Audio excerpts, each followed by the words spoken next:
Okay, let's talk about something I think we've all felt. You know that feeling when you're just fighting your own to-do list? Like you're trying to push a giant boulder uphill every single day? That feeling, that mental friction that just drains your energy before you've even started? Well, that's called resistance. But what if there was a way to stop all that pushing and just start flowing? That is exactly what we're going to break down right now. So think of it like this. On one side, you've got resistance. It feels like being stuck in thick mud. Every single step is a fight, and it leaves you feeling totally drained. But then on the other side, you have flow. And this is where things feel, well, effortless. You're not fighting against the current anymore, you're gliding with it. And it actually gives you energy. And our goal here, of course, is to spend a whole lot more time in that second boat. And this daily struggle, it's real. It's that feeling of mental friction that can make even the simplest tasks feel absolutely monumental. But here's the secret I want you to really hear. The most productive and successful people out there, they aren't necessarily working harder. They're just resisting less. They've figured out how to turn that struggle into flow. So how do we actually do that? Well, the first step is to unmask this invisible enemy. You see, to beat it, we have to understand what it really is. And I'll give you a hint. It's not some personal failing or a character flaw. It's more like an external force that we can totally identify and learn to overcome. And this is the core of it all. Resistance is not laziness. Let me say that again. It is not laziness. It's almost always one of two things wearing a clever disguise. It's either fear, fear of failure, fear of what people will think, or it's fear's close cousin, perfectionism. Once you get that, you can stop blaming yourself and start tackling the real root of the problem. So how do you know when resistance is the one behind the wheel? Well, you can look for these 3 telltale signs. First up, procrastination. That's when you're actively avoiding something you know you need to do. Second, overanalysis. You spend way more time thinking, planning, and worrying about the task than you do actually doing it. And third, self-sabotage. Creating little obstacles that just don't need to be there. Do any of those ring a bell? If they do, that's just resistance talking. All right, so we've diagnosed the problem. Now let's get to the solution. Our first secret weapon is this beautifully simple technique called the 5-minute rule.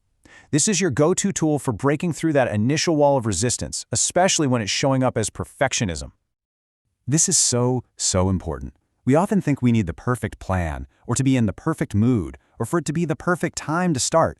But you know what? That's a trap, and it's set by resistance. The real truth is, flow, that effortless momentum we're all after, is only ever born from one thing: action. So here's exactly how you use it. First, pick that one task you've been dreading.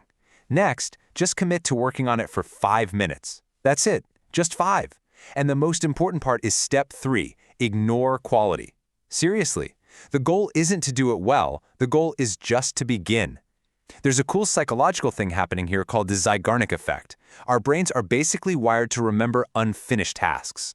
So by just starting, you create this open loop in your mind that wants to be closed, and it'll often pull you into the task for way longer than just 5 minutes.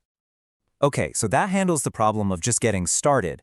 But what about when you're stuck in the middle, obsessing over every little detail?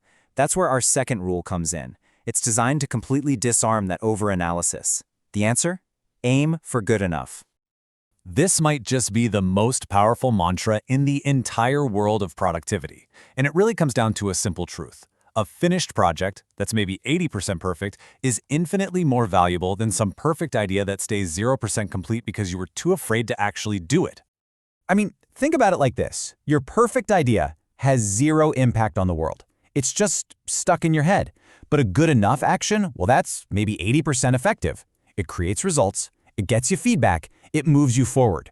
So for most of your tasks, just ask yourself, is this good enough to move on? And if the answer is yes, then do it. Move on. Okay, let's move on to our third and final rule. This one is for those times when a task feels so massive, so overwhelming that you don't even have a clue where to start.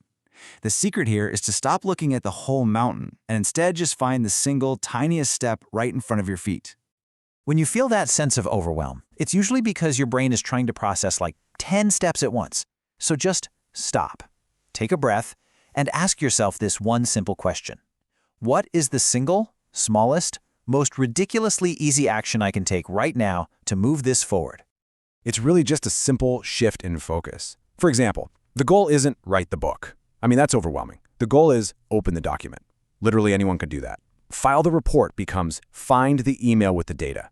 You're just breaking that overwhelming task down into a manageable little particle, which immediately dissolves the resistance. So by applying these simple rules, you can fundamentally change your day-to-day experience. Look, resistance is really just a habit, which means flow can become your new habit. You can actually move from that feeling of constant pushing to a new reality of ease and momentum. So here it is. This is your new toolkit for finding flow. To beat procrastination and that pesky perfectionism, you use the 5-minute rule. To stop overanalyzing everything, you apply the just good enough filter. And to dissolve that feeling of overwhelm, you just identify the next tiny step. These aren't just abstract theories. They are practical tools you can start using, like right now. So my question for you is this. Which one of these 3 powerful techniques are you going to try first? Maybe even right after this. Because, remembering all this is great, but applying it, that's what really transforms the struggle into flow.